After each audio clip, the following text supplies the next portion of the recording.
ক্রিকেটেও একটা ভাষা আছে, একটা কথা আছে, আজ যে ম্যাচের নায়ক কাল সে খলনায়ক। আর নাইম শেখ কবেই বা বাংলাদেশের নায়ক ছিলেন? সত্যি কথাটা একবার বিবেচনা করুন।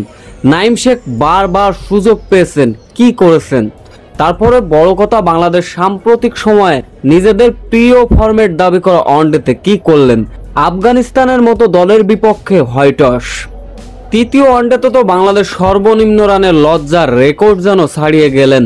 মাত্র 93 রানে গুটিয়ে গিয়েছিল বাংলাদেশ। সেদিনকার ম্যাচে মোহাম্মদ নাইম শেখ ডট বলের চাপে রীতিমতো আউট হলেন। মাত্র 24 বলে 7 রানের ইনিংস খেলে আউট হয়েছিলেন।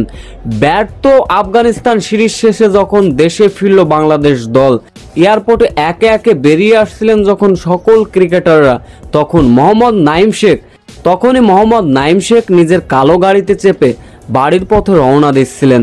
একদল ভক্ত সমর্থকরা তার গাড়ির উপর আক্রমণ চালালেন।